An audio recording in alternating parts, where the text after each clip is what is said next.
خاص مسئلے میں اطلاع ملی ہو تو اس مسئلے کو پیش کیا جائے، میں کتاب و سنت کی دلیلیں اس پر پیش کرتا ہوں. اور اگر عام طور پر یہ بات پہنچی ہے تو یہ بات بالکل غلط ہے.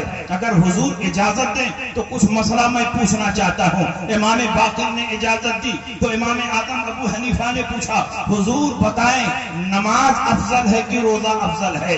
امام باقر نے فرمایا نماز افضل ہے. امام اعظم نے فرمایا کہ جب عورتوں کو حیض آتا ہے تو حیض کے زمانے میں جو نمازیں چھوٹتی ہیں ان کی قضا نہیں ہے، جو روزے چھوٹتے ہیں ان کی قضا ہے. انہوں نے کہا بالکل صحیح ہے. امام اعظم نے فرمایا اگر میں اپنی رائے اور قیاس سے فتویٰ دیتا تو میں یہ فتویٰ دیتا کہ جب روزوں کی قضا ہو رہی ہے اور نماز روزے سے افضل ہے تو نمازوں کی قضا بدرجہ اولا ہونی چاہیے. لیکن میں اپنی طبیعت سے اور اپنی رائے سے فتویٰ نہیں دیتا. میرے سامنے رسول اللہ کی حدیثیں ہیں. حضرت ام سلمہ فرماتی ہیں، حضرت عائشہ فرماتی ہیں جب ہمیں حیض آتا نمازیں چھوٹتی تو رسول پاک ان نمازوں کی قضا کا حکم نہیں دیتے. جب روزے چھوٹتے تو رسول پاک ان روزوں کی قضا کا حکم دیتے. تو جو امہات المومنین نے فرمایا، جو حدیث کہہ رہی ہے اسی کے مطابق تو میں بھی حکم دے رہا ہوں، اسی کے مطابق تو میں بھی فتویٰ دے رہا ہوں. پھر آپ نے پوچھا کہ حضور بتائیں عورت ضعیف ہے یا مرد؟ صنف نازک ہونے میں کمزور کون ہے؟ عورت کمزور ہے کہ مرد کمزور ہے؟ امام باقر نے فرمایا کہ عورت کمزور ہے، صنف نازک ہے. پوچھا کہ وراثت میں ڈبل حصہ کس کو ملتا؟ عورت کو ملتا ہے کہ مرد کو ملتا ہے؟ امام باقر نے فرمایا کہ مرد کو ڈبل حصہ ملتا ہے. امام اعظم نے فرمایا اگر میں اپنی رائے سے فتویٰ دیتا تو یہ فتویٰ دیتا کہ عورت کو وراثت میں ڈبل دیا جائے، کیونکہ جو ضعیف اور کمزور ہو اس کو مال کی حاجت زیادہ ہوتی ہے. لیکن میں اپنی رائے سے فتویٰ نہیں دیتا، میں کتاب اللہ کی روشنی میں فتویٰ دیتا ہوں. قرآن میں اللہ فرماتا ہے لِلذَّكَرِ مِثْلُ حَظِّ الْأُنثَيَيْنِ، ایک مذکر کو دو مؤنث کے برابر دیا جائے گا، ایک میل کو دو فیمیل کے برابر دیا جائے گا. وہی فتویٰ تو میں بھی دیتا ہوں. پھر پوچھا حضور خفین پر مسح اوپر ہونا چاہیے کہ نیچے ہونا چاہیے؟ تو انہوں نے فرمایا اوپر ہونا چاہیے. امام اعظم نے فرمایا قیاس کا تقاضا یہ ہے کہ خف کے نیچے تلی میں مسح ہونا چاہیے، کیونکہ نجاست وہیں لگنے کا ڈر ہے، کیچڑ وہیں لگنے کا ڈر ہے. لیکن خفین کے اوپر مسح ہوتا ہے اس لیے کہ رسول پاک کی حدیث موجود ہے، رسول پاک کا عمل موجود ہے کہ آپ خفین کے اوپر مسح کرتے تھے. وہی فتویٰ تو میں بھی دیتا ہوں. اتنا کہنا تھا کہ امام باقر کھڑے ہو گئے، امام اعظم کی پیشانی کو بوسہ دیا اور کہا مبارک ہو اے ابو حنیفہ، جب تک تیرے جیسا امام اس دھرتی پر موجود ہے کوئی رسول پاک کی حدیثوں کو نہیں بدل سکتا، کوئی رسول پاک کی حدیثوں میں تحریف نہیں کر سکتا. اس دور کے غیر مقلدین اسی لیے امام اعظم سے چڑھتے ہیں کہ جب جب حدیث کے نام پر یہ ہیرا پھیری کرتے ہیں، گھوٹالا کرتے ہیں، تو امام اعظم کے غلام ان کی چوری کو پکڑ لیتے ہیں، ان کے چہرے کو بے نقاب کر دیتے ہیں. نعرہ تکبیر، نعرہ رسالت، خیر الورا کانفرنس، خلیفہ حضور سرکار تاج الشریعہ حضرت علامہ مفتی شمشاد احمد صاحب مصباحی. آپ ذرا اندازہ لگائیں امام اعظم ابو حنیفہ کی کیا شان ہے. امام اعظم ابو حنیفہ نے ایک دور ہی 86,000 مسائل کا استنباط اور استخراج کیا. آج جو لوگ یہ دعویٰ کرتے ہیں کہ ہم تقلید نہیں کریں گے، ہم امام اعظم کی پیروی نہیں کریں گے، ہم امام شافعی کے مقلد نہیں بنیں گے، اس لیے کہ اللہ نے ہمیں دماغ دیا ہے، اللہ نے ہمیں شعور دیا ہے، ہم خود کتاب و سنت کی روشنی میں مسائل کا استنباط اور استخراج کریں گے. میں آپ سے پوچھنا چاہتا ہوں 1,24,000 کم و بیش صحابہ تھے، لیکن کتنے صحابہ ایسے ہیں جو قرآن و حدیث سے مسائل نکال پاتے تھے؟ صرف 21 صحابہ ایسے ہیں جو قرآن و حدیث سے مسئلہ نکال پاتے تھے، باقی سارے صحابہ انہی سے پوچھ پوچھ کر عمل کرتے تھے. تو بتاؤ صحابہ نے تقلید کی کہ نہیں تقلید کی؟ جو جس صحابی کے گروپ میں تھا اسی سے پوچھ کر عمل کرتا تھا. گویا صحابہ بھی اپنے سے اوپر والے صحابہ کے مقلد تھے. اس دور میں تقلید شخصی نہیں ہو رہی تھی، اس لیے کہ جب سارے صحابہ حق ہیں تو تقلید شخصی کی کیا ضرورت ہے؟ جو جس کے گروپ میں تھا اس سے پوچھ کر مسائل کو سمجھتا تھا اور اس کے اوپر عمل کرتا تھا. 21 صحابہ کتاب سنت سے مسائل نکال پاتے تھے، باقی صحابہ کتاب و سنت سے مسائل نہیں نکال پاتے؟ کیا صحابہ عربی نہیں جانتے تھے؟ کیا صحابہ قرآن نہیں سمجھتے تھے؟ کیا ان کے پاس حدیثوں کا ذخیرہ نہیں تھا؟ ان کی مادری زبان میں قرآن کا نزول ہو رہا تھا، دن رات مشکات نبوت سے حدیثیں سن رہے تھے، ان کے پاس حدیثوں کا خزانہ موجود تھا، لیکن اس کے باوجود بھی ہر آدمی کتاب و سنت میں چھپی ہوئی اللہ و رسول کی مراد کو نہیں تلاش کر سکتا، اس پر متعین نہیں کر سکتا۔ اللہ جس پر فضل خاص فرماتا ہے، جس کو خاص توفیق سے نوازتا ہے، جس کے ساتھ خیر کثیر کا ارادہ فرماتا ہے، وہی دین میں فقیہ بنتا ہے، وہی دین میں مفتی بنتا ہے۔ سبحان اللہ۔ ہر آدمی اپنی کوشش اور محنت سے فقیہ اور مفتی نہیں بن سکتا۔ حضرت عبداللہ ابن عباس کا نام سنا ہوگا۔ حضور علیہ السلام کے گھر میں 2 بچے پل رہے تھے، 2 چھوٹے چھوٹے بچے، ایک عبداللہ ابن عباس تھے، ایک علی تھے۔ بچوں میں ایمان لانے والے سب سے پہلے حضرت علی۔ حضرت عبداللہ ابن عباس کا زیادہ وقت حضور کے حجرے میں گزرتا تھا۔ ایک مرتبہ ان کے والد حضرت عباس نے اپنے بیٹے عبداللہ ابن عباس کو سکھایا کہ بیٹے آج کی رات حضور کے گھر جاؤ اور ان کے حجرے ہی میں رات گزارو، لیکن سونا نہیں، آنکھ کھولے رکھنا اور غور سے دیکھنا حضور رات میں کتنی عبادتیں کرتے ہیں، کتنی رکعتیں پڑھتے ہیں، کیا کیا حضور کے معمولات ہیں، یہ سب دیکھ کر کے آؤ اور مجھ کو بتاؤ تو میں بھی رات میں ویسے ہی عمل کروں گا۔ حضرت عبداللہ ابن عباس بچے ہی تھے، نبی کے گھر آئے اور حضور کی زوجہ محترمہ حضرت میمونہ حضرت عبداللہ ابن عباس کی خالہ تھی، خالہ سے کوئی پردہ بھی نہیں ہے، اسی حجرے میں قیام فرما ہوئے اور اپنی خالہ سے کہا خالہ جان آج میں آپ کے حجرے ہی میں رہوں گا۔ انہوں نے فرمایا بیٹے شوق سے رہو۔ جب عشاء کی نماز ہو گئی تو حضرت عبداللہ ابن عباس، نبی اکرم صلی اللہ علیہ وسلم اور حضرت میمونہ کے سونے کا وقت آیا تو گھر میں بستر ایک ہے، تکیہ ایک ہے، مہمان کا انتظام کیسے ہو؟ اور نبی کا کوئی لمبا چوڑا حجرہ نہیں تھا، ایک چھوٹا سا حجرہ تھا، اور لمبا آدمی کھڑا ہو جائے تو اس کا سر چھت میں لگ جائے، گھاس بھوس کی چھت تھی، اس میں نبی کا وقت گزر رہا تھا۔ حضرت عباس عبداللہ ابن عباس کے سونے کا وقت آیا تو نبی اکرم صلی اللہ علیہ وسلم نے کیسے سلایا اس کو بھی ذرا غور سے سنیے۔ تکیہ ایک ہے، سونے والے 3 ہیں، تو تکیہ کا جو لمبا والا حصہ ہوتا ہے اس کے ایک کونے پر سر رکھ کر نبی سوئے، دوسرے کونے پر سر رکھ کر حضرت میمونہ سوئیں، اور بیچ میں لڑکے عبداللہ ابن عباس کو سلایا گیا۔ عبداللہ ابن عباس سونے کے لیے تو گئے نہیں تھے، آنکھیں بند کر کے پڑے ہوئے ہیں۔ جب کچھ رات گزری حضور علیہ السلام چپکے سے اٹھے، دروازہ کھولا اور پیشاب خانے میں تشریف لے گئے تو عبداللہ ابن عباس بھی چپکے سے اٹھے اور دیکھنے لگے کہ حضور کیا کر رہے ہیں۔ دیکھا حضور پیشاب خانے میں تشریف لے گئے ہیں۔ دماغ نے کہا کہ نبی استنجا خانے سے نکلیں گے تو ضرور وضو کے لیے پانی تلاش کریں گے، کیوں نہ میں ہی پہلے سے لوٹے میں پانی بھر کے رکھ دوں تاکہ نبی کو تلاش نہ کرنا پڑے۔ عبداللہ ابن عباس نے لوٹے میں پانی رکھ کر استنجا خانہ کے سامنے رکھ دیا۔ حضرت میمونہ بھی سب دیکھ رہی تھی۔ نبی جب باہر نکلے دیکھا پانی موجود ہے، نبی کا دریائے کرم جوش مارنے لگا۔ اللہ کے نبی خوش ہوئے، فرمایا کس نے پانی رکھا؟ تو میمونہ نے فرمایا کہ چھوٹے بچہ نے پانی رکھا ہے، عبداللہ ابن عباس نے پانی رکھا ہے۔ نبی اکرم صلی اللہ علیہ وسلم خوش ہو کر دعا دے رہے ہیں، اللہم علمہ الکتاب وفقہہ فی الدین، اے اللہ ان کو کتاب اللہ کا علم عطا فرما اور دین میں فقیہ بنا دے۔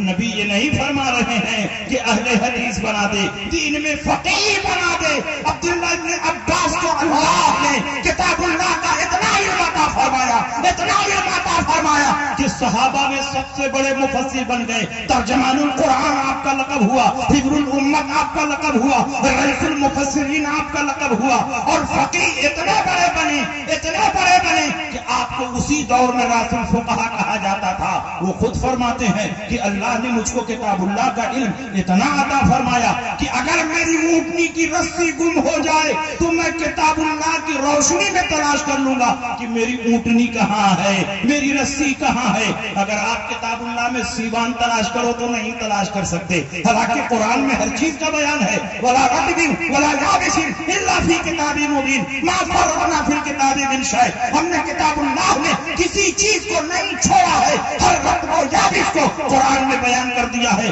لیکن سمجھنے کے لیے دماغ چاہیے. عبداللہ ابن عباس فرماتے ہیں میری اونٹنی کی رسی گم ہو جائے تو میں کتاب اللہ میں تلاش کر لوں گا میری رسی کہاں ہے.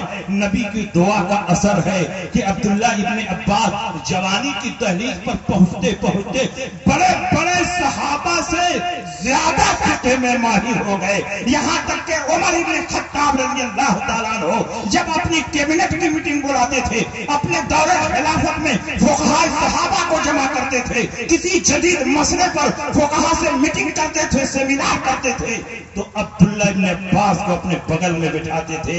حضرت عبیدہ ابن الجراح, عبد الرحمن ابن عوف اور بڑے بڑے صحابہ نے کہا کہ ایک نوجوان کو آپ اپنے بغل میں بٹھاتے ہیں, ارے ان کے جیسے تو ہمارے بھی بیٹے ہیں, اگر ان کو بیٹھاتے ہیں تو ہمارے بیٹوں کو کیوں نہیں بیٹھاتے ہیں. حضرت عمر نے فرمایا ایک دن میں اس کا جواب دے دوں گا. پھر ایک دن حضرت عمر نے تمام صحابہ کرام کو بلایا اور عبداللہ ابن عباس کو بھی بلایا, بڑے بڑے فقہاء صحابہ کو بلایا اور عبداللہ ابن عباس کو بلایا. میٹنگ شروع ہوئی تو حضرت عمر ابن خطاب نے فرمایا کہ آپ لوگ پہلے کہتے تھے کہ ان کو آپ اپنے قریب رکھتے ہیں, ان کے جیسے تو ہمارے بیٹے ہیں, ان کو کیوں نہیں قریب رکھتے. تو سنیے بخاری شریف کی روایت, حضرت عمر رضی اللہ عنہ نے تمام فقہاء صحابہ کو جمع کیا, معمر صحابہ کو جمع کیا اور عبداللہ ابن عباس کو اپنے بغل میں رکھا اور کہا کہ پہلے آپ لوگ بتائیے, قرآن میں ایک سورہ مبارکہ اتری ہے, اذا جاء نصر اللہ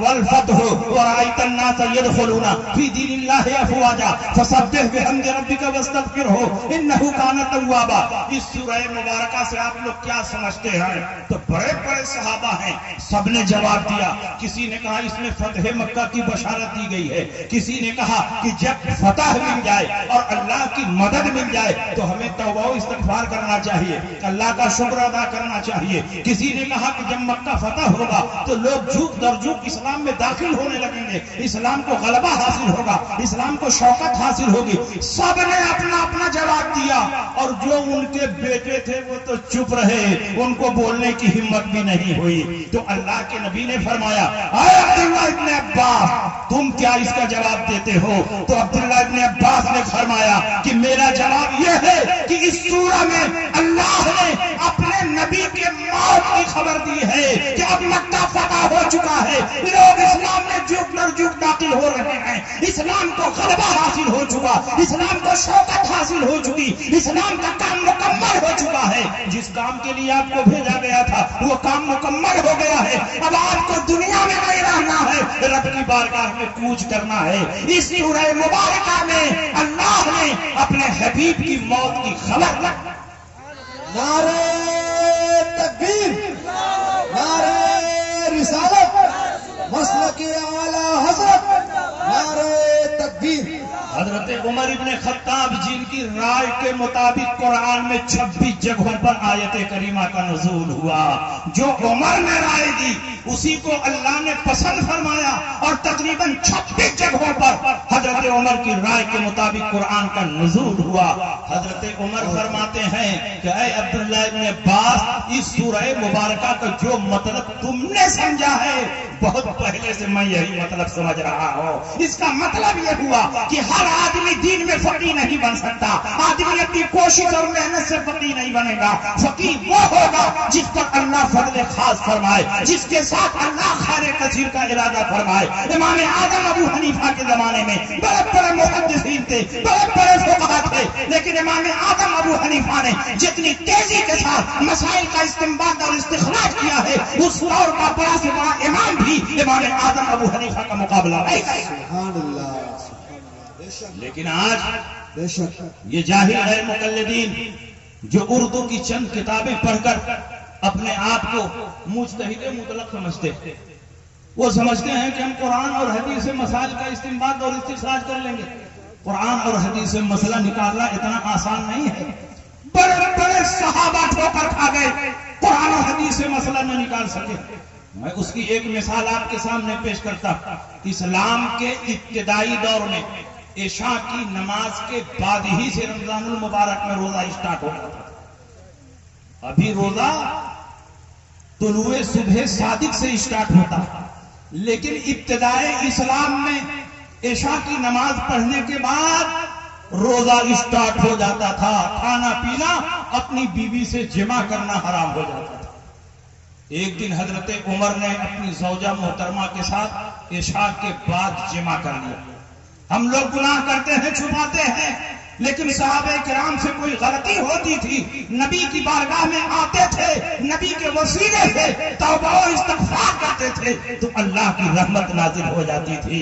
حضرت عمر ابن خطاب آئے, کہا یا رسول اللہ بہت بڑی غلطی ہو گئی ہے. عشاء کے بعد رمضان المبارک کی رات میں نے اپنی بیوی سے جمع کر لیا ہے, میرا کیا حکم ہے, میری کیا سزا ہے؟ رسول پاک سید عالم صلی اللہ علیہ وسلم ابھی کوئی جواب دیتے کہ جبریل امین نازل ہو گئے اور قانون کو بدل دیا گیا. پہلے عشاء کے بعد ہی سے روزہ اسٹارٹ ہوتا تھا, اب پوری رات کھانے پینے اور بیوی سے جمع کرنے کی اجازت دے دی گئی. پرانا قانون منسوخ ہو گیا, نیا قانون نازل ہوا. جبریل امین نے قرآن میں ایک لمبی چوڑی آیت کریمہ لے کر نبی کی بارگاہ میں حاضری دی اور پڑھ کر سنا دیا. احل لکم لیلۃ الصیام الرفث الی نسائکم ہن لباس لکم وانتم لباس لہن علم اللہ انکم کنتم تختارون انفسکم فتاب علیکم وعفا عنکم فالآن باشروہن وابتغوا ما کتب اللہ لکم وکلوا واشربوا حتی یتبین لکم الخیط الابیض من الخیط الاسود من الفجر ثم اتموا الصیام الی اللیل. اس آیت کریمہ میں حکم دیا گیا کہ آج سے روزے کی راتوں میں تمہارے لیے حلال کر دیا گیا کہ تم اپنی بیویوں کے پاس جاؤ, کھاؤ پیو, اپنی بیویوں سے جمع کرو, اور جو اولاد اللہ نے مقدر کی ہے ان اولاد کو تلاش کرو. اللہ کو علم ہے کہ تم نے اپنی جانوں پر خیانت کی ہے, لیکن تم نے توبہ کر لی تو اللہ نے تمہاری توبہ کو قبول فرما لیا ہے. اب کھاؤ پیو, تب تک کھاؤ پیو, اس وقت تک کھاؤ پیو جب تک سفید دھاگا کالے دھاگے سے ممتاز نہ ہو. ایک صحابی رسول نے اس آیت کریمہ کے اترنے کے بعد اپنے تکیہ کے نیچے ایک کالا دھاگا اور ایک سفید دھاگا رکھ لیا, کیونکہ اس آیت کریمہ میں فرمایا جا رہا کلوا واشربوا حتی یتبین لکم الخیط الابیض من الخیط الاسود من الفجر. اس وقت تک کھاؤ پیو جب تک صبح کو سفید دھاگا کالے دھاگے سے مکمل طور پر امتیاز نہ ہو جائے. صحابی رسول نے اپنے سرہانے کالا دھاگا رکھ لیا, سفید دھاگا رکھ لیا, رات کو اٹھے, سحری کی, اس کے بعد ہاتھ پر کالا دھاگا سفید دھاگا رکھ کر دیکھتے ہیں کوئی امتیاز نہیں ہو رہا ہے. پھر اس کے بعد سحری کھانا شروع کیا اور سو گئے. سو کر کے اٹھتے ہیں, پھر ہاتھ پر سفید دھاگا کالا دھاگا رکھ کر دیکھتے ہیں کوئی فرق نہیں ہو رہا ہے. پھر سحری کھانے لگے, رات بھر کھاتے رہے, سوتے رہے, کالا دھاگا سفید دھاگے میں فرق کرتے رہے, لیکن صبح ہو گئی, کالے دھاگے اور سفید دھاگے میں فرق نہیں ہوا, یہاں تک کہ اجالا پھیل گیا. نبی کی خدمت میں حاضر ہوئے, کہا یا رسول اللہ آپ پر یہ آیت کریمہ اتری ہے کہ اس وقت تک کھاؤ اور پیو جب تک سفید دھاگا کالے دھاگے سے ممتاز نہ ہو جائے, الگ نہ ہو جائے. میں تو رات بھر ملاتا رہا, کھاتا رہا, سوتا رہا, ملاتا رہا, لیکن کالے دھاگے سفید دھاگے میں فرق نہیں پیدا ہوا, یہاں تک کہ دن کا اجالا پھیل گیا. جب یہ سوال کیا تو رسول پاک مسکرانے لگے اور سرکار نے فرمایا تم بہت بھولے ہو, یہاں لفظی معنی مراد نہیں ہے. الخیط الابیض کا معنی سفید دھاگا, الخیط الاسود کا معنی کالا دھاگا.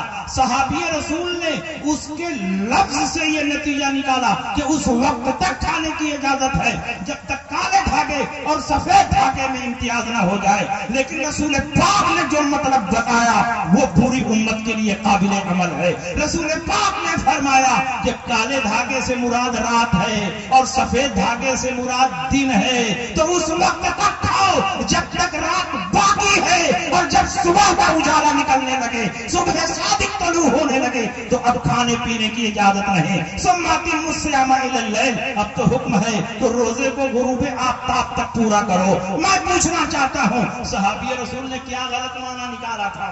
الخیط الابیض کا معنی تو سفید ہے، الخیط الاسود کا معنی کالا دھاگا ہے، تو انہوں نے کوئی غلط مطلب نہیں نکالا تھا۔ ڈکشنری میں جو معنی ہے وہی معنی انہوں نے نکالا تھا، لیکن کبھی کبھی جو لفظ کا ظاہر ہے وہ مراد نہیں ہوتا، اور جو مراد ہے وہاں ہر آدمی کا دماغ نہیں پہنچتا، وہاں اس کا دماغ پہنچتا ہے جس کو اللہ نے فقیہ بنایا ہے، جس کو اللہ نے محقق بنایا ہے۔ ہر آدمی اللہ و رسول کی مراد کو نہیں پہچان سکتا، بلکہ جو دین میں فقیہ ہوتا ہے وہ اللہ و رسول کی مراد کو سمجھتا ہے۔ نعرہ تکبیر، نعرہ رسالت، مفتی شمشاد صاحب قبلہ، نعرہ تکبیر۔ اور اس معاملے میں امام اعظم ابو حنیفہ کے اجتہاد کو اگر میں پیش کروں تو بات بہت لمبی ہو جائے گی، لیکن خطبہ کی لسٹ بہت زیادہ ہے، اور ہر ایک کو موقع ملنا چاہیے، ہر ایک کو تقریر کرنا چاہیے۔ انشاءاللہ ایک مثال اور سنیے، یہ بھی بخاری سے۔ رسول پاک سید عالم صلی اللہ علیہ وسلم کے صحابہ کہیں جنگ میں جا رہے تھے، ایک صحابی رسول کو چوٹ لگی، وہ زخمی ہو گئے، ان کو اٹھا کر خیمے میں لایا گیا، جسم سے بہت سارا خون نکل گیا، ضعف و نقاہت طاری ہو گئی۔ رات کو جب صحابی رسول سوتے ہیں، کڑاکے کی سردی تھی، ٹھنڈک پڑ رہی تھی، اور احترام ہو گیا، نائٹ فال ہو گیا۔ جب صبح ہوئی، فجر کی نماز پڑھنے کے لیے بے چین و بے قرار ہوئے، اپنے ساتھ والے صحابہ سے پوچھا کہ مجھ کو نہانے کی حاجت ہے، لیکن میں زخمی ہوں، جسم سے بہت سارا خون نکل چکا ہے، ضعف و نقاہت طاری ہے، اور کڑاکے کی سردی پڑ رہی ہے، پانی بالکل ٹھنڈا ہے، اگر میں پانی سے غسل کروں تو جان جانے کا خطرہ ہے، کیا ایسی صورت میں مٹی سے تیمم کر کے فجر کی نماز پڑھ سکتا ہوں کہ نہیں پڑھ سکتا ہوں؟ تو ساتھ والے صحابہ نے کہا کہ نہیں پڑھ سکتے ہو، اس لیے کہ تم پانی پا رہے ہو، جب پانی مل رہا ہے تو تم کو غسل کرنا ضروری ہے، تیمم نہیں کر سکتے، اس لیے کہ قرآن میں اللہ نے فرمایا فَلَمْ تَجِدُوا مَاءً فَتَيَمَّمُوا صَعِيدًا طَيِّبًا، پانی نہ پاؤ تب پاک مٹی سے تیمم کرو، تم تو پا رہے ہو، اس لیے تم کو تیمم کی اجازت نہیں ہے۔ انہوں نے ان صحابہ کی بات مان کر کے ٹھنڈے پانی سے نماز کی محبت میں زخمی حالت میں غسل کیا، فجر کی نماز ادا کی، اور کچھ ہی دیر کے بعد ان کا انتقال ہو گیا۔ نبی اکرم صلی اللہ علیہ وسلم کو جب اطلاع ملی، آپ تشریف لائے، پورا واقعہ بیان کیا گیا، تو آپ نے فرمایا کس نے یہ مسئلہ بتایا تھا کہ یہ تیمم کر کے نماز نہیں پڑھ سکتے، ان کے لیے ٹھنڈے پانی سے غسل کرنا لازم اور ضروری ہے؟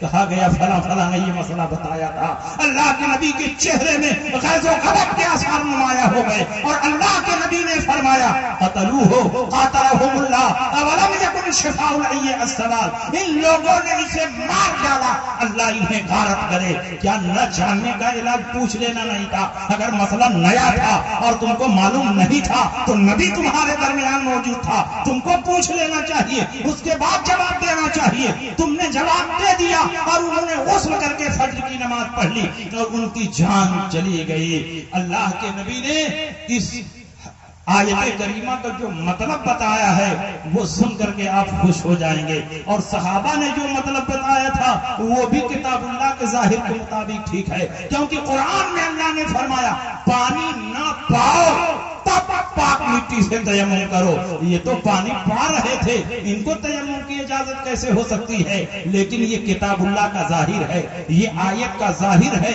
مطلب یہ ہے کہ جو ظاہر ہے وہ مراد نہیں ہے، اور جو مراد ہے وہاں یہ نہ پہنچ سکے، وہاں رسول اللہ کا دماغ پہنچ رہا ہے۔ رسول پاک نے فرمایا آیت کریمہ کا مطلب یہ ہے کہ پانی نہ پاؤ تو پاک مٹی سے تیمم کرو، کرو، یہ نہیں پانی کے استعمال پر قدرت نہ ہو تو پاک مٹی سے تیمم کرو. فَإِن لَّمْ تَقْدِرُوا عَلَىٰ اسْتِعْمَالِ الْمَاءِ فَتَيَمَّمُوا صَعِيدًا طَيِّبًا. اگر پانی کے استعمال پر طاقت اور قدرت نہ ہو تو اب پاک مٹی سے تیمم کرو. پانی موجود ہی نہیں ہے تب بھی بندہ عاجز ہے، پانی کیسے استعمال کرے گا؟ اور پانی موجود ہے لیکن سخت بیمار ہے، پانی استعمال کرے گا تو جان چلی جائے گی، تو پانی کے استعمال پر قادر نہیں. پانی موجود ہے لیکن کنویں میں موجود ہے، پانی نکالنے کے لیے ڈول اور رسی نہیں ہے. یہاں پانی موجود ہے لیکن بندہ پانی کے استعمال پر قادر نہیں ہے، یہاں بھی تیمم کی اجازت ہے. پانی کا سمندر ہے لیکن دشمن بندوق لے کر کھڑا ہے،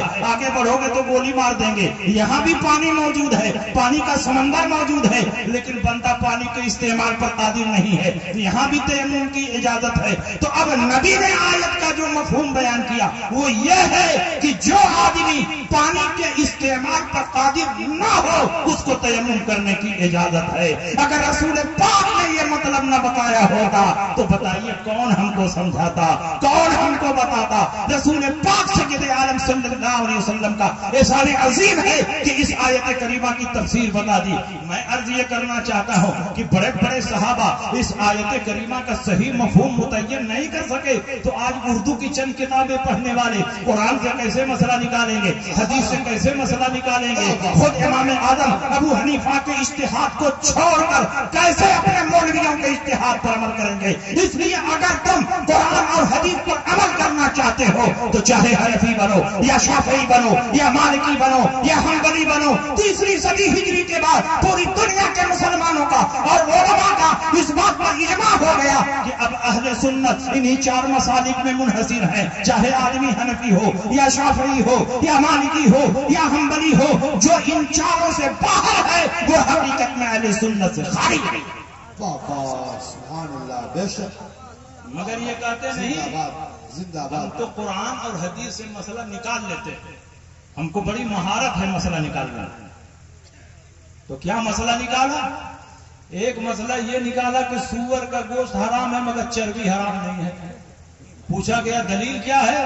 کہا دلیل قرآن کی آیت ہے حرمت علیکم المیتۃ والدم ولحم الخنزیر. تمہارے اوپر مردار حرام کیا گیا، تمہارے اوپر خون حرام کیا گیا، تمہارے اوپر سور کا گوشت حرام کیا گیا. یہ کہتے ہیں اللہ نے سور کے گوشت کو حرام کیا ہے، اس آیت میں چربی کا کہاں ذکر ہے؟ اس لیے گوشت حرام رہے گا اور چربی حلال رہے گی. میں نے کہا تمہارے لیے چربی حلال ہی رہے گی، اس لیے کہ اسی قرآن میں اللہ نے یہ بھی فرمایا الخبیثات للخبیثین والخبیثون للخبیثات والطیبات للطیبین والطیبون للطیبات. خبیث اور ناپاک چیزیں ناپاکوں کے لیے ہیں، طیب و طاہر اور پاک چیزیں پاکوں کے لیے ہیں. ہم پاک ہیں تو شب برات کا حلوہ ہے، ہم پاک ہیں تو 11 کا کھچڑا ہے. تم نجس اور ناپاک ہو تو تمہارے لیے سور کی چربی ہے. نعرہ تکبیر، نعرہ رسالت.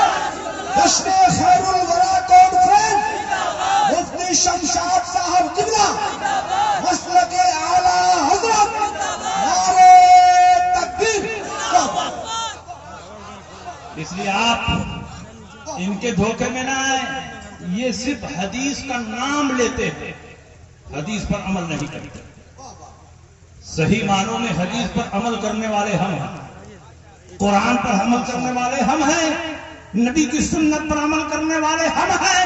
اگر تم اصلی اہل حدیث ہو تو آؤ میرے سامنے 2 رکعت نماز پڑھ کر اس طرح دکھا دو کہ کسی حدیث کی خلاف ورزی نہ ہونے پائے، کوئی حدیث نہ چھوٹنے پائے، پورے ہندوستان کے غیر مقلدین جمع ہو جائیں تو ایسی 2 رکعت پڑھ کر دکھا ہی نہیں سکتے کہ کسی حدیث پر عمل چھوٹ جائے، ساری حدیثوں پر عمل ہو جائے. یہ ناممکن ہے، یہ محال ہے.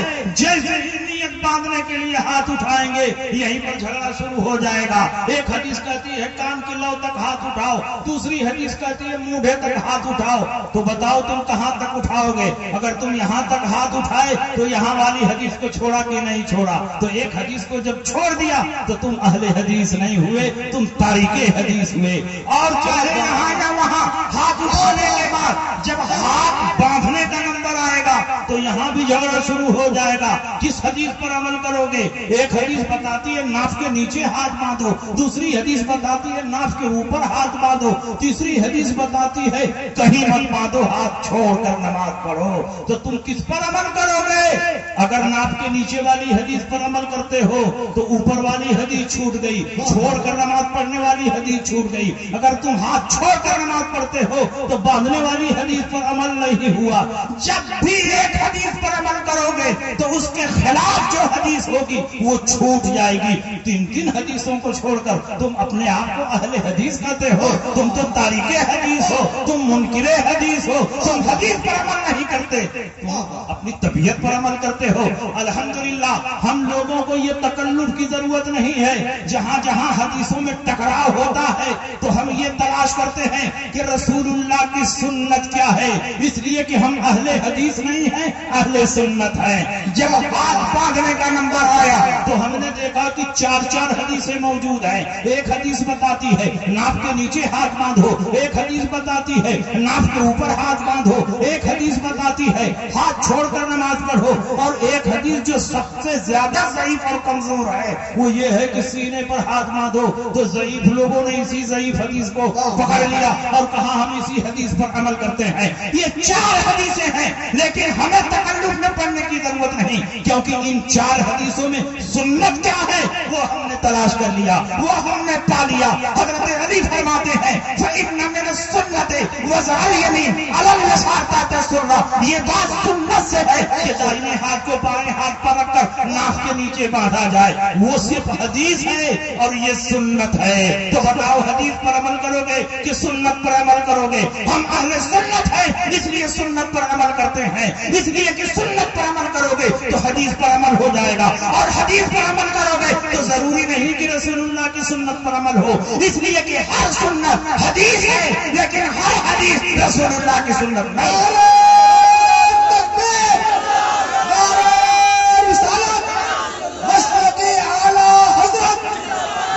شمشاد صاحب قبلہ نعرہ تکبیر. سنیے, امام ترمذی نے باب باندھا ہے تو 3 مسلک بیان کیا. امام ترمذی کے زمانے میں تو اعلیٰ حضرت نہیں نہ تھے. امام ترمذی نے باب باندھا کہ ہاتھ کہاں باندھا جائے تو 3 مسلک بیان کیا. پہلا مسلک ابو حنیفہ اور ان کے ماننے والوں کا, اور وہ ہاتھ کے نیچے باندھتے ہیں. دوسرا مسلک امام شافعی اور ان کے ماننے والوں کا, وہ ناف کے اوپر ہاتھ باندھتے ہیں. تیسرا مسلک امام مالک کا, وہ ہاتھ چھوڑ کر نماز پڑھتے ہیں.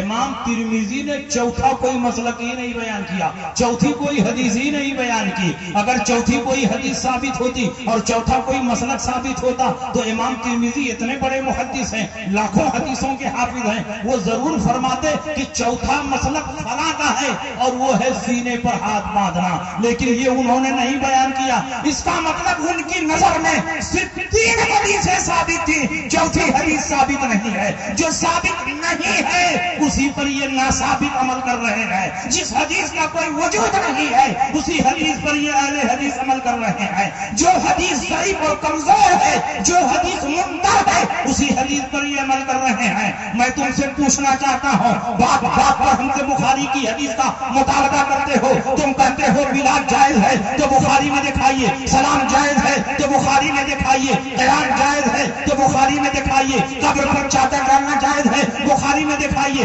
فاتحہ کرنا جائز ہے بخاری میں دکھائیے, ایصال ثواب جائز ہے بخاری میں دکھائیے. میں تم سے پوچھنا چاہتا ہوں کہ کیا تم بھی بخاری میں دکھا سکتے ہو سینے پر ہاتھ باندھنا جائز ہے تو بخاری میں دکھاؤ. پورے دنیا کے غیر مقلد جمع ہو جائے تو سینے پر ہاتھ باندھنے کی ایک حدیث بھی صحیح ستہ میں نہیں دکھا سکتے. بخاری میں کیا دکھائیں گے؟ ترمذی میں بھی نہیں, مسلم میں بھی نہیں, ابو داؤد میں بھی نہیں, ابن ماجہ میں بھی نہیں, مسند امام احمد بن حنبل میں بھی نہیں, بیہقی میں بھی نہیں, دارمی میں بھی نہیں, موطا امام مالک میں بھی نہیں, کتاب الآثار میں بھی نہیں, سنن میں بھی نہیں. ان کی ایک کتاب ہے صحیح ابن خزیمہ. ایک غیر مقلد سے پوچھا بتاؤ ہم سے بات بات پر رسول پاک کی حدیث کا مطالبہ کرتے ہو اور وہ بھی بخاری والی حدیث چاہیے. ایسا لگتا ہے کہ رسول پاک نے اپنے زمانے میں فرمایا تھا کہ صرف بخاری کی حدیث پر عمل کرنا اور کسی حدیث پر عمل نہ کرنا. اگر رسول پاک کا ایسا کوئی قول ہو تو پیش کرو. نبی کے زمانے میں نہ بخاری شریف تھی نہ امام بخاری تھے. 3 صدی ہجری میں بخاری لکھی گئی. 3 صدی ہجری میں امام بخاری پیدا ہوئے. معیار یہ نہیں ہے بخاری میں دکھاؤ, معیار یہ ہونا چاہیے کہ صحیح حدیث میں دکھاؤ. صحیح حدیث جہاں ملے گی وہاں عمل ہوگا. امام بخاری کو 1 لاکھ صحیح حدیثیں یاد تھی.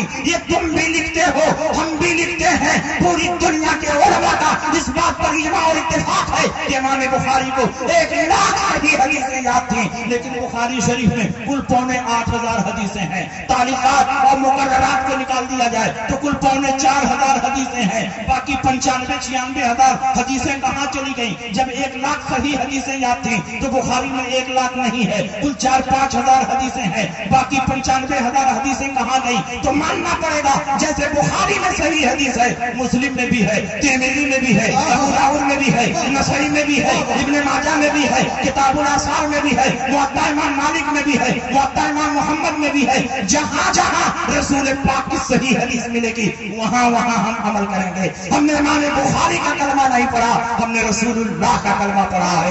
جہاں جہاں رسول پاک کی صحیح حدیث ملے گی وہاں ہم عمل کریں گے.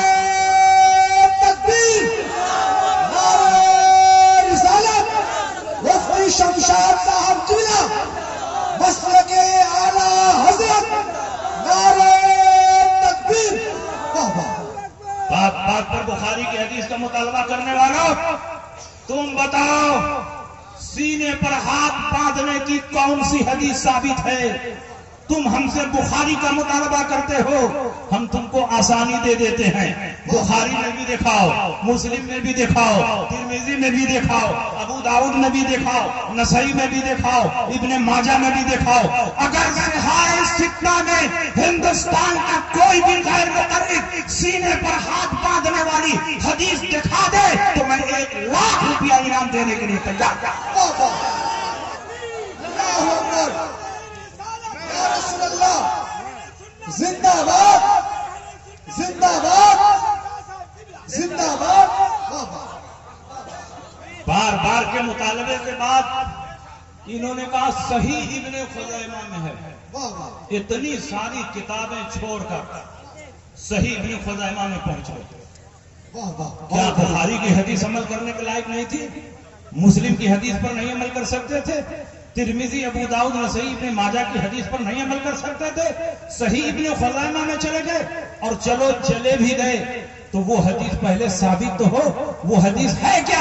انہوں نے کہا وائل ابن حجر نے کہا تمہارے لیے سنت یہ ہے کہ تم سینے پر ہاتھ باندھو. میں نے کہا کن سے کہا تمہارے لیے سنت یہ ہے؟ عورتوں سے کہا تمہارے لیے سنت یہ ہے کہ تم سینے پر ہاتھ باندھو. کیا تم عورت ہو کہ سینے پر ہاتھ باندھو گے؟ عورتوں کے سینے پر کوئی چیز ہے جس کو چھپانے کے لیے یہاں ہاتھ باندھنے کا حکم دیا گیا ہے. رسول پاک سید عالم صلی اللہ علیہ وسلم یہ پسند فرماتے ہیں کہ عورت اگر ایک طرف اللہ کی عبادت کر رہی ہے تو دوسری طرف اس کی پردہ پوشی بھی ہونی چاہیے. عورت کو پردہ پوشی کی وجہ سے حکم دیا گیا کہ تم سینے پر ہاتھ باندھو فإنہ استر لہن, کیونکہ اس میں تمہاری پردہ پوشی زیادہ ہے. عورت جب نماز پڑھے تو اللہ کی عبادت بھی کرے, پردہ پوشی بھی کرے. جب سینے پر ہاتھ باندھے گی تو پردہ پوشی بھی ہوتی رہے گی, عبادت بھی ہوتی رہے گی. تمہارے سینے پر کیا ہے جس کو چھپانے کے لیے تم یہاں ہاتھ رکھے ہوئے ہو؟ تم کیا اس حدیث پر عمل کر رہے ہو؟ یہ حدیث عورتوں کی ہے, اس پر عورتوں کو عمل کرنا چاہیے. تم مرد ہو تو مردوں والی حدیث پر عمل کرو. علی فرماتے ہیں سنت یہ ہے کہ دائیں ہاتھ کو بائیں ہاتھ پر رکھ کر ناف کے نیچے باندھنا چاہیے. مرد ہو تو مردوں والی حدیث پر عمل کرو, اور عورت ہو تو عورتوں والی حدیث پر عمل کرو, اور دونوں کے بیچ میں ہو تو جس پر چاہو.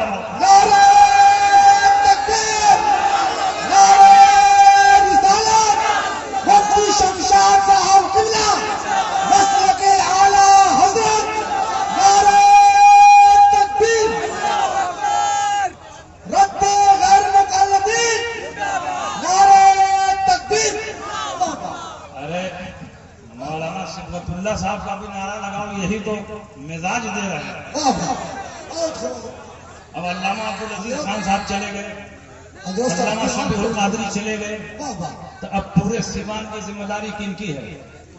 مولانا صبغت اللہ صاحب مصباحی کی ذمہ داری۔ اللہ اکبر، اس لیے ضروری ہے کہ اب حضرت پوری مضبوطی کے ساتھ پورے سیوان کی قیادت کریں اور پالیسی بالکل صاف ستھری ہو، لوچ پوچ نہ ہو، تن مسلک اعلیٰ حضرت کی حمایت میں ہمیشہ کھڑے رہیں۔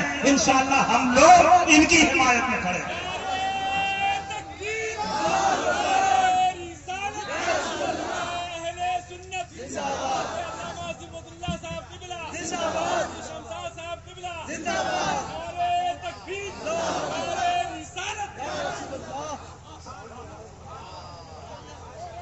دیکھیے آج کے دور میں فتنے بہت بڑھ رہے ہیں، ان سارے فتنوں کا منہ توڑ جواب مسلک اعلیٰ حضرت ہے۔ صلح کلیت بڑی تیزی کے ساتھ بڑھ رہی ہے۔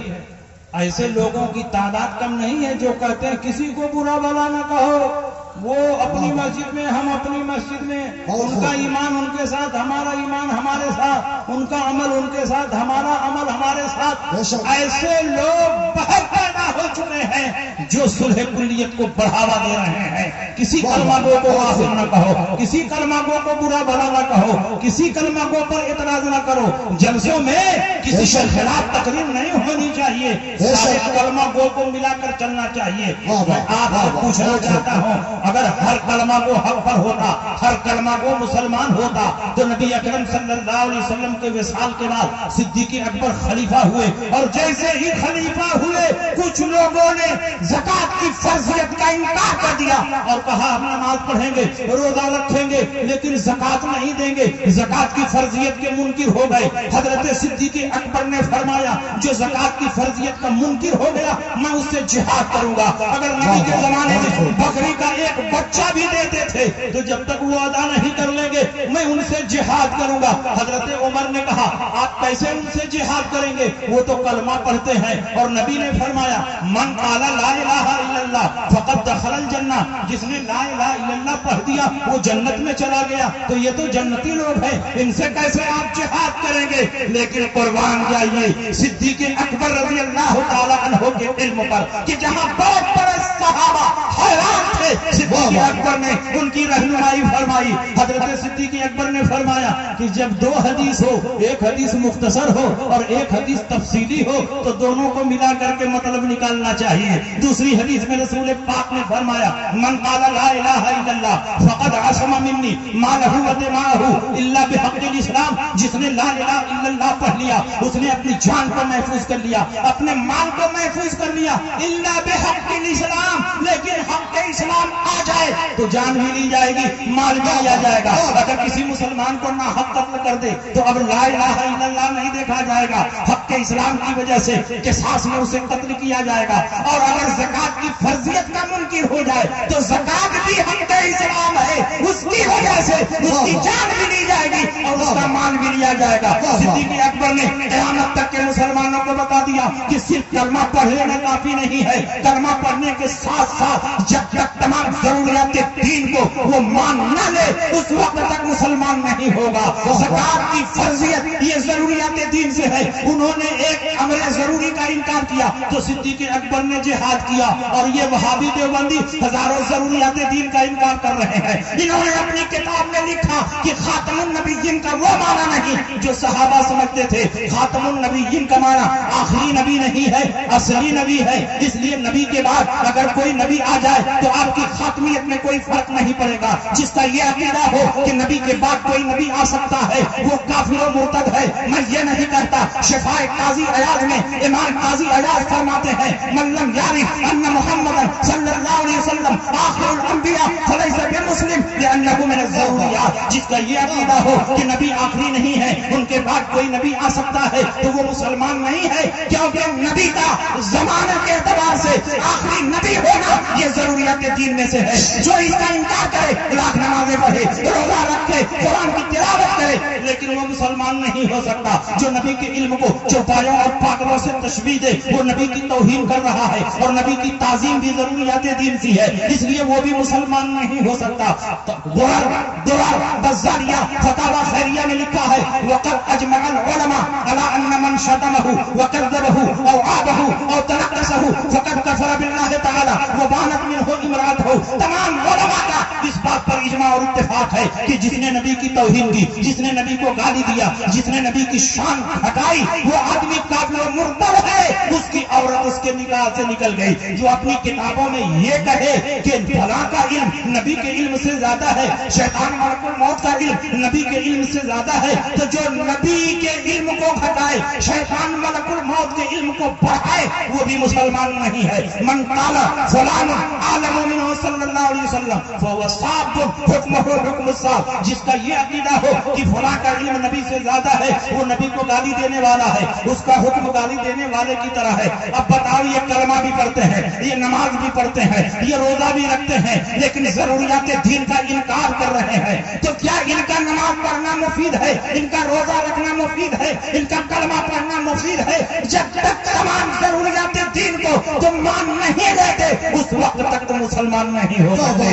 مفتی اعظم علیہ رحمت و رضوان کی خدمت میں ایک شخص حاضر ہوئے۔ مفتی اعظم دن بھر تعویذ لکھتے رہتے تھے، بھیڑ لگی رہتی تھی، اور جب کوئی آدمی آ کر چپ چاپ بیٹھتا تھا اور کچھ بتاتا نہیں تھا تو آپ خود ہی پوچھتے تھے بتائیے کیا کام ہے، کس لیے آنا ہوا، تو اس کی ضرورت کی تکمیل فرما دیتے۔ حضور مفتی اعظم ہند کی بارگاہ میں ایک شخص آیا بیٹھا رہا، آپ نے پوچھا کوئی ضرورت ہو تو بتائیں، کہا نہیں حضرت سے ملنے کے لیے آئے ہیں۔ پھر بیٹھا رہا، پھر مفتی اعظم نے پوچھا کوئی ضرورت ہو تو بتائیں، کہا حضور ایک مسئلہ سمجھنا ہے۔ کہا پوچھئے کون سا مسئلہ سمجھنا ہے؟ تو اس نے کہا امام اعظم ابو حنیفہ کا مسلک یہ ہے کہ اہل قبلہ کی تکفیر نہیں ہونی چاہیے، جو قبلہ کی طرف منہ کر کے نماز پڑھتے ہیں ان کو کافر نہیں کہنا چاہیے۔ امام اعظم ابو حنیفہ رضی اللہ عنہ کا یہی مسلک ہے۔ مفتی اعظم نے کہا بالکل صحیح ہے۔ تو اس نے کہا پھر دیوبندیوں کو کیوں کافر کہتے ہیں، اہل حدیث کو کیوں کافر کہتے ہیں، تبرعی شیعوں کو کیوں کافر کہتے ہیں؟ حضور مفتی اعظم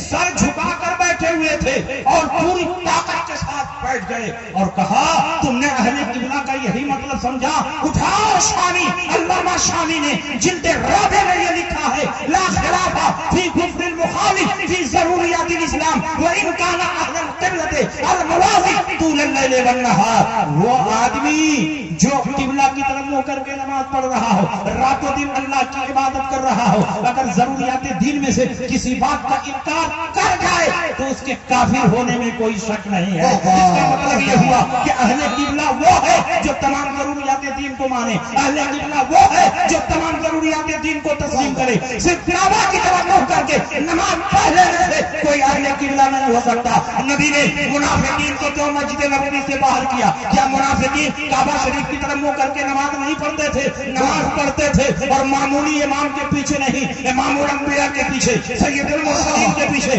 اس کے باوجود ان کے دل میں نبی کی تعظیم نہیں تھی، اور نبی کی تعظیم ضروریات دین سے ہے، تو اللہ نے وہی کے ذریعے ان کے ناموں کی خبر دی۔ نبی نے جمعہ کا خطبہ دیتے ہوئے فرمایا یا فلاں اخرج فإنک منافق، اے فلاں تم نکل جاؤ تم منافق ہو، اے فلاں تم نکل جاؤ تم منافق ہو، اے فلاں تم نکل جاؤ تم منافق ہو۔ نبی نے منافقین کو اپنی مسجد سے کیوں باہر کیا؟ وہ تو نبی کے ساتھ جہاد کرتے تھے، مسجد نبوی میں نماز پڑھتے تھے، کعبہ کی طرف منہ کر کے نماز پڑھتے تھے، اس لیے کہ ان کے دل میں نبی کی تعظیم نہیں تھی۔ نبی کی تعظیم ضروریات دین سے ہے۔ اس کا مطلب جو کلمہ پڑھے اور نبی کی تعظیم نہ ہو، کلمہ پڑھے اپنی کتابوں میں توہین کرے، کلمہ پڑھے نبی کے علم کو چوپالوں اور پاگلوں سے تشبیہ دے، کلمہ پڑھے اور ضروریات دین کا انکار کرے، کلمہ پڑھے اور نبی کے بعد نئے نبی کے آنے کو ممکن جانے، کلمہ پڑھے شیطان ملک الموت کے علم کو بڑھائے، کلمہ پڑھے نبی کے میلاد کو کنہیا کے جنم دن سے تشبیہ دے، کلمہ پڑھے سامنے کھانا رکھ کر فاتحہ پڑھنے کو وائد پڑھن سے تعبیر کرے، کلمہ پڑھے نبی کو مر کر مٹی میں ملنے والا بتائے۔ ایسا آدمی لاکھ کلمہ پڑھے لیکن مسلمان نہیں ہو۔ نعرہ تکبیر، نعرہ رسالت، مفتی شمشاد صاحب قبلہ، مسلک اعلیٰ حضرت۔ اس لیے ایسے آپ چوکنا رہو، ہوشیار رہو، الگ رہو، دور رہو۔ اس لیے کہ اگر ان کے ساتھ اتحاد پیدا کرنے کی کوشش کرو گے تو نقصان تمہارا ہی ہوگا، ان کا کچھ بھی نہیں بگڑے گا۔ جب حلوہ اور گوبر کو ایک کرنے کی کوشش کی گئی تو نقصان حلوے کا ہوا، گوبر کا کچھ بھی نقصان نہیں ہوا۔ حلوہ جو دسترخوان کی زینت تھا، مہمان کی مہمان نوازی کا ذریعہ تھا، ضیافت کا وسیلہ تھا، کسی کو خوش کرنے کا سامان تھا، جیسے ہی گوبر کے ساتھ ٹچ ہوا آپ نے حلوے کو دسترخوان سے اٹھا کر کوڑا دان میں پھینک دیا، عزت کی جگہ سے ذلت کی جگہ میں ڈال دیا۔ گوبر کا کیا بگڑا؟ وہ تو پہلے سے کوڑا دان میں جانے والا تھا، حلوہ سے ٹچ ہونے کے بعد بھی کوڑا دان میں پہنچا، اس کا کوئی نقصان نہیں ہوا۔ نقصان ہوا تو حلوے کا ہوا، نقصان ہوا تو حلوے کا ہوا، عزت کی جگہ سے ذلت کی جگہ میں حلوہ پہنچا۔ اگر ان وہابیوں دیوبندیوں سے تم اتحاد کرو گے تو نقصان تمہارا ہوگا، ان کا کچھ بھی نقصان نہیں ہوگا، اس لیے کہ ان کے پاس کچھ بچا ہی نہیں جو برباد ہو جائے، ان کا سب برباد ہو چکا ہے۔ تمہارے سینے میں ایمان کا قیمتی سونا موجود ہے، اگر اس دولت کی حفاظت کرنا چاہتے ہو تو دین کے دشمنوں سے دوری اختیار کرو۔ بد مذہبوں کی صحبت تمہارے ایمان کے لیے زہر خاطر ہے، اس لیے اگر ایمان کی سلامتی چاہتے ہو تو دین کے دشمنوں سے دوری اختیار کرو۔ یہی پیغام قرآن کا ہے۔ قرآن میں اللہ نے فرمایا لا تجد قوما يؤمنون بالله واليوم الاخر يوادون من حاد الله ورسوله ولو كانوا آباءهم او ابناءهم او اخوانهم او عشيرتهم اولئك كتب في قلوبهم الايمان وايدهم بروح منه۔ اے نبی آپ نہیں پائیں گے ایسے لوگوں کو جو اللہ پر یوم آخرت پر ایمان رکھے، وہ اللہ اور رسول کے دشمنوں سے دوستی نہیں کر سکتے۔ وہ دشمن اپنا باپ کیوں نہ ہو، اپنا بیٹا کیوں نہ ہو، اپنا بھائی کیوں نہ ہو، اپنے کنبے اور قبیلے کا کیوں نہ ہو، جو لوگ اللہ اور رسول کے دشمنوں سے دوستی نہیں کرتے یہ وہ تناکن مسلمان ہیں جن کے دلوں میں ایمان کو اللہ نے جما دیا ہے، روح القدس کے ذریعے ان کی تائید و حمایت فرمائی ہے۔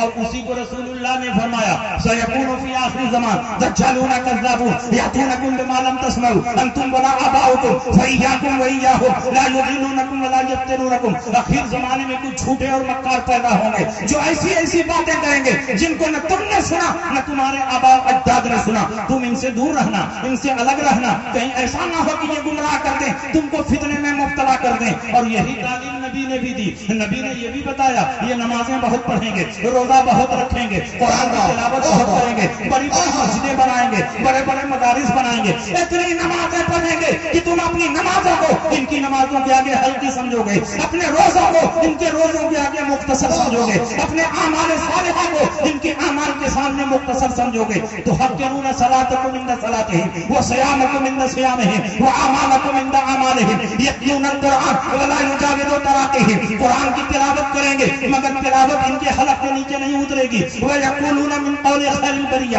بات بات پر رسول پاک کی حدیثیں پیش کریں گے۔ تو کیا نماز پڑھنے کی وجہ سے مسلمان ہوں گے، روزہ رکھنے کی وجہ سے مسلمان ہوں گے، قرآن کی تلاوت کرنے کی وجہ سے مسلمان ہوں گے؟ نہیں، یمرقون من الدین کما یمرق السہم من الرمیہ، دین سے ایسے ہی باہر ہوں گے جیسے تیر کمان سے باہر ہو جاتا ہے۔ نبی نے ایک اور واضح پہچان بتا دی، سیماہم التحلیل و مشمر العذر، ان کی پہچان یہ ہوگی کہ یہ سر خوب چھلوائیں گے اور پاجامہ بہت اونچا پہنیں گے۔ نبی نے کیوں علامت بیان کی، نبی نے کیوں نشانی بیان کی؟ تاکہ تم ان سے دور رہو، ان سے الگ رہو، اپنے ایمان کی حفاظت کرو۔ آج کے جلسے کا یہی پیغام ہے جو اعلیٰ حضرت نے دنیا والوں کو دیا۔ دشمن احمد پہ شدت کیجیے، ملحدوں کی کیا مرمت کیجیے، غیب میں جل جائیں بے دینوں کے دل، یا رسول اللہ کی کثرت کیجیے چرچا انہیں کا صبح و شام، جامع کافر پر قیامت کیجیے، مثل فارغ زلزلے ہو نزد میں ذکر آیات ولادت کیجیے، اور شرک ٹھہرے جس میں تعظیم حبیب، اس برے مذہب پہ لعنت۔ نعرہ تکبیر، نعرہ رسالت، مفتی شمشاد صاحب قبلہ، مسلک اعلیٰ حضرت، نعرہ تکبیر۔ میری تقریر ختم ہو گئی، انشاءاللہ پھر کبھی موقع آئے گا تو اور تفصیل کے ساتھ۔ ارے حضور 1.5 گھنٹہ آپ نے کہا تھا، ہم 1.5 گھنٹہ گھڑی دیکھو 10 منٹ سننا چاہتے، صرف ایک حدیث کو سننے کے لیے عقبہ ابن عامر سے مدینہ منورہ سے مصر کا سفر کر کے گئے۔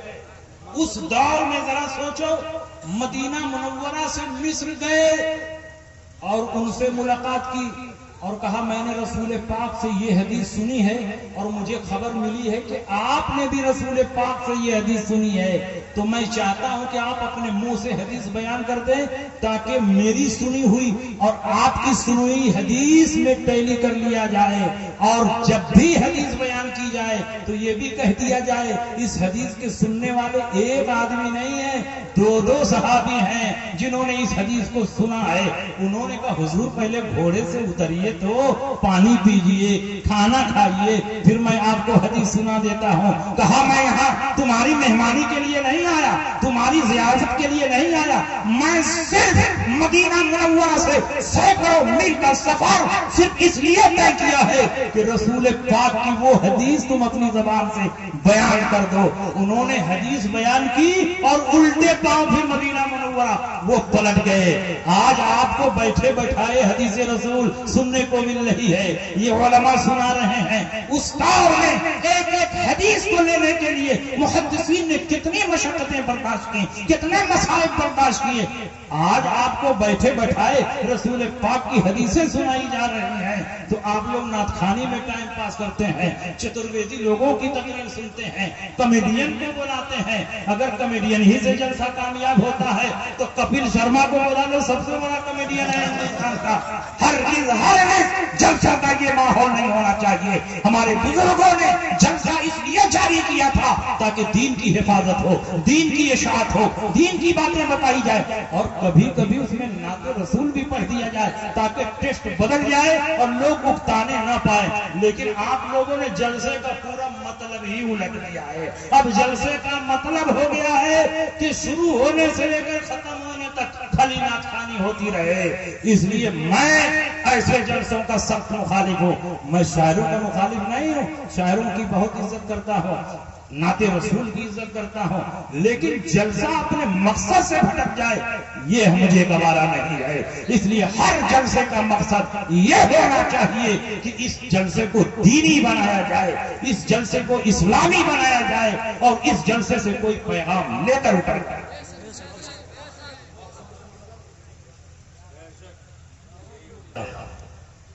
اعلیٰ حضرت امام